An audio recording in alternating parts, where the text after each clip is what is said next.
자유롭게 하는 거에 대해서 생각 많이 하게 됐고, 그러다 보니까 돈 버는 것도 꼭 하나에 묶여 있을 필요 없지 않을까?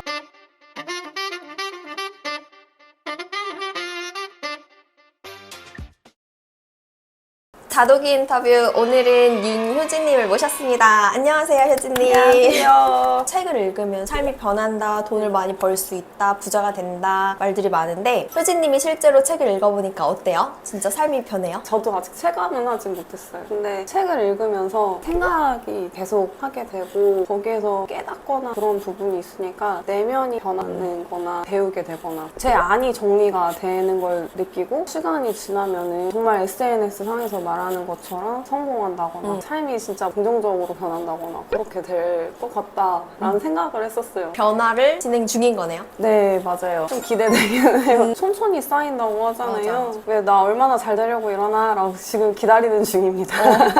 좋아요. 책을 읽고 변한 것들에 대해서 얘기를 해볼 건데 세 가지로 나눠서 얘기를 해볼게요. 우선 네. 첫 번째, 인간관계에 대해서 어떻게 변했는지 좀 얘기해주세요. 뚜렷하게 변했다기보다는 제가 어떻게 대하는지가 좀 달라졌어요. 사람을 대하는 거? 네, 맞아요. 저도 거절 잘 못하고 할 말 좀 잘 못하고 그러는데 그래도 저는 책을 읽으면서 상담도 같이 병행을 하고 있어요. 병적인 것보다는 잘 풀리지 않아서 병행을 하다 보니까 조금 더 제 하고 싶은 말 조금씩 꺼내려고 하고는 있어요. 아직은 더 꺼내야 되는 단계지만 시작이 반이라고 조금씩 꺼내지고 있는 모습을 보면서 관계가 다양해지고 있다고 생각하고 있어요. 관계. 거절을 못하는 분이라고 했잖아요. 네. 거절 못하다가 이제 하기 시작하면 그 중간에 과도기에 죄책감이 엄청 느끼거든요. 억지로 이겨내고 있는 중인 거죠. 맞아요.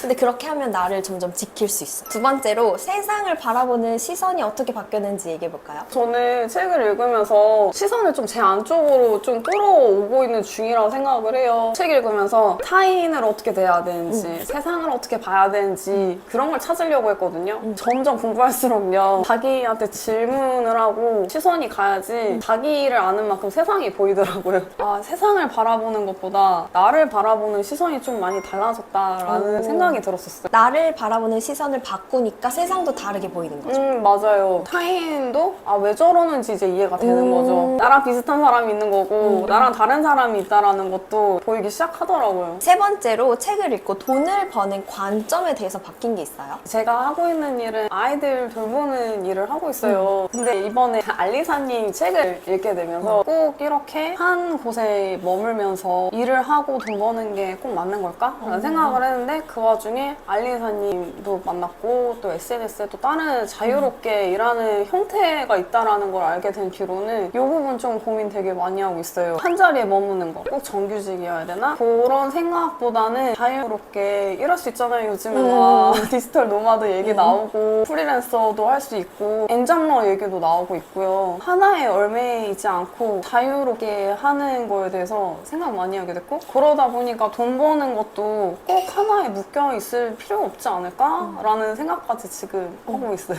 되게 좋은 게, 지금 효진님이 직업적인 관점으로 말씀을 해주셨거든요. 일, 그리고 직업. 이게 꼭 돈에만 집중을 하는 게 아니라 저는 이렇게 다양한 직업 혹은 다양한 곳에서 일을 할 수 있구나 라고 접근을 하는 게 되게 중요하다고 생각해요. 왜냐면 저 같은 경우에도 돈을 이렇게 벌어야지 보다는 3년 전쯤에 10잡스라는 말이 유행했었거든요. 네, 맞아요. 제가 꿈이 그랬었어요. 저렇게 여러 가지 일을 할 수 있는 다양한 정체성을 가진 사람이 되고 싶다. 요즘에 점점 많아지고 있잖아요. 그때는 깔깔거리고 웃고 놀리고 그랬었는데 이제 그거에 경계가 없다고 생각해요. 맞아. 저희도 지금 아이들 돌보는 일이 꼭 요 안에서만 돌보는 게 아니라 뭔가 조금 교육하는 방식으로 하는 무언가가 없을까라는 생각을 하게 됐어요. 독서 모임을 하면서 생긴 변화요? 알리사님 보고 많이 느꼈어요. 네. 알리사님 여러 가지 일 하시잖아요. 그런 거 보면서 어느 한 분야가 아니라 제가 일하고 있는 이 복지 분야도 좀 그런 게 있어야 되지 않을까라는 생각도 했거든요. 우리 독서 습관 모임을 진행하면서 읽은 책 중에 네. 효진님을 가장 많이 변화시킨 책이 있다면 책 추천 하나랑 과거와 현재가 어떻게 달라졌는지 비교해서 좀. 처음 모임 때 했었던 때로는 나도 숨어버리고 싶다 이 책이거든요. 항상 알리사님 책 2개 이제 추천해 주시잖아요. 항상 두 번째 책은 너무 어려워요.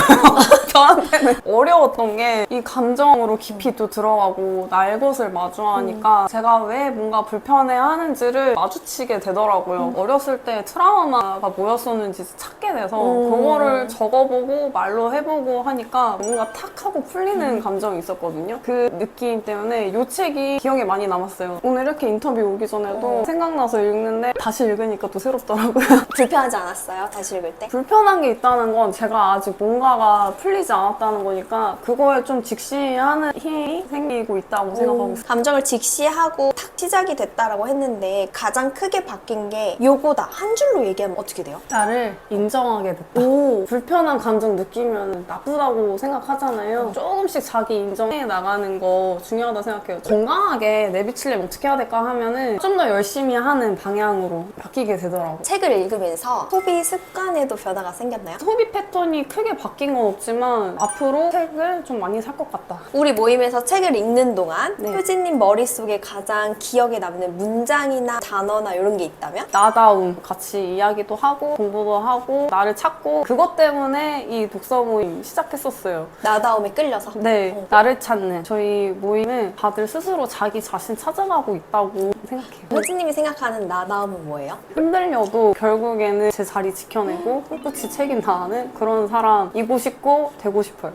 이미 너무 단단한 분인 게 흔들리지 않는 사람이 되고 싶어요 라고 말하는 게 보통 이제 초급자들의 답변이거든요. 근데 지금 효진님은 흔들리더라도 내 기준을 갖고 단단하게 살아가는 거인 거잖아요. 네. 이것만으로도 저는 이미 단단하다고 생각해요. 아, 감사합니다. 진짜 오늘 답변 들으면서 진짜로 단단한 분이시구나가 엄청 더 느껴져요. 독서 습관을 유지하게 된 기간이 얼마나 되세요? 연초에 해서 여기까지 오게 된 것 같아요. 이 습관은 계속 유지하고 싶어서 사실 출퇴근 시간 이용하면 되는데 가끔 이제 그게 안 될 때가 있어요. 있어요. 네. 집에 와서 어떻게든 이거 한다. 인증글 꼭 쓰고 나 이거 남겨놓고 잔다. 라고 유지하고 있어요. 시간 날 때 책 읽어야지 이러면 안 읽어요. 맞아요. 아예 이렇게 출근할 때, 퇴근할 때, 혹은 그게 안 지켜졌으면 자기 전에 이렇게 정해놓으면은 자기 전에 씻고 자는 것처럼 맞아요. 습관이 돼요. 네. 우리 모임에서 하고 있는 것들이 일단 독서 습관, 읽은 걸 한 줄로 정리해서 글을 쓰고, 감사일기를 쓰고, 배운 점 쓰고, 감정을 체크하잖아요. 네. 요즘 챗 GPT처럼 워낙 내 생각을 글로 잘 정리해주는 AI들이 많은데 왜 굳이 내가 직접 글을 써봐야 될까요? 제가 작년에 했던 책 모임 같은 경우에 필사가 위주였고 나중에는 좀 생각 덧붙이는 식으로 했는데 사실 필사만 하다가 생각이 나는 게 있어서 이제